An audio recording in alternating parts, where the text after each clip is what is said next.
And I would have presidents who would say that, I feel like we've been in the presence of the Savior today. And it would feel that way because I did not have to be the source.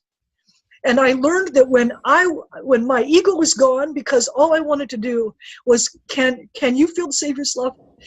And are we teaching correct truth? So if we're teaching truth and we're reflecting love, I learned that almost every other thing flowed out of it. And I didn't have to know because the Spirit taught me. And I learned that as long as I would begin and end with prayer, and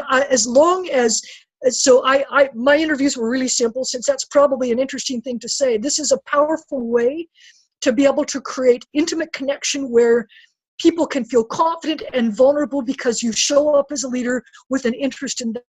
I learned a couple of things. I always started with prayer, and I always asked them to pray. Partly because it brought them present. If I had done my preparation, then I'm silently seeking for the Savior's help. I learned that when they would pray, it would bring them present. I noticed that if I didn't know them very well, that the first and most important thing was that I had to know some things about them. Where are you feeling joy in your life and success in your life? What are you feeling good about? That was one of at the very beginning, right? If it was 3 months from today and we were talking again, and there would be 1 or 2 things that would be different and you'd be really excited about, what would it look like? Because this is where they begin to open up and they begin to say, gosh, I'd be praying again. I'd have the confidence that God would be answering my prayers. And I found that, again, in the spirit of non-judgment, people would open up and they would talk about that.